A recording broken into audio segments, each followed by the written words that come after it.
जय श्री राम दोस्तों, आप सबका वसंतम चैनल पर स्वागत है। तो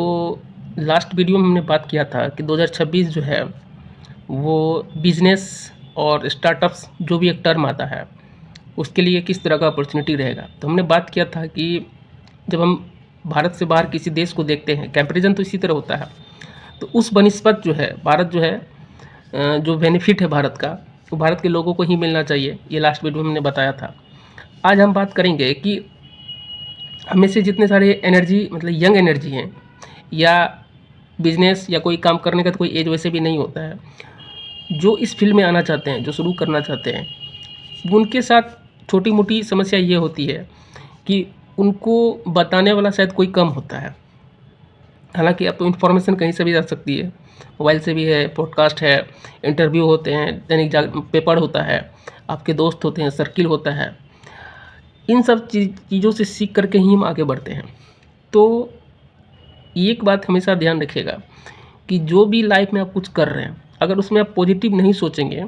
तो उसका आपको रिज़ल्ट एकदम ज़ीरो ही होगा। आप स्टार्ट कीजिएगा तो ही आपको रिज़ल्ट मिलेगा और सीखेंगे। तो यहाँ समझना हमें यह है कि जब भी हम स्टार्ट करते हैं तो किन चीज़ों में सबसे ज़्यादा स्कोप है, सबसे ज़्यादा पैसा बन सकता है। अगर इस चीज़ को हम देखें तो हमने लास्ट वीडियो में एक बताया भी था कि भारत का जो एग्रीकल्चर है सेटअप है,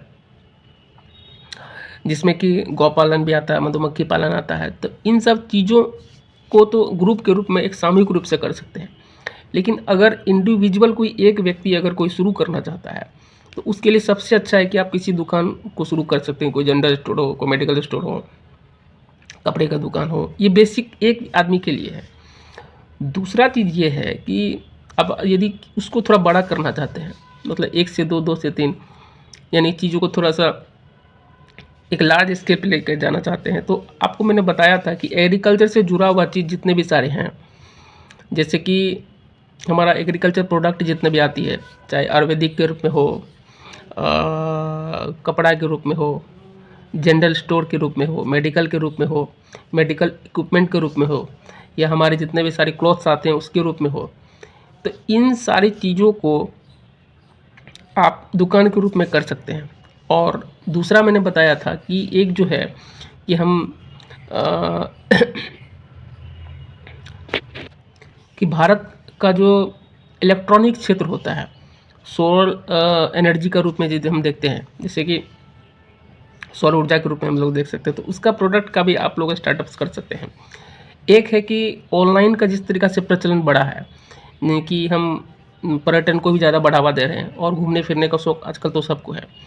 तो उस रूप में आप एक कंसल्टेंट के रूप में या एक मीडिएटर के रूप में भी आप अपना काम शुरू कर सकते हैं। अगर किसी व्यक्ति को ये भारत से बाहर या भारत में और कहीं जाना है, घूमने के लिए जाना है, तो उसकी एक पूरी व्यवस्था एक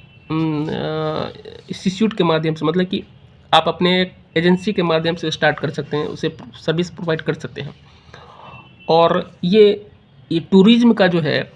ये बड़ा ही बहुत स्कोप है, और आजकल तो आप देख भी रहे हैं कि हर जगह भीड़ ही भीड़ दिखती है।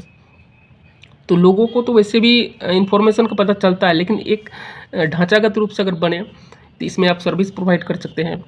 और जो भी आपका सर्विस है आप उसका ले सकते हैं। तो ऑनलाइन का यूज करके, ये डिजिटल का यूज़ करके आप इसको एक स्टार्टअप का भी रूप दे सकते हैं, चाहे वो किसी फील्ड में हो, ये टूरिज़्म के सेक्टर में हो, होटल के रूप में हो, कहीं भी हो, आप उसको सर्विस प्रोवाइड कर सकते हैं।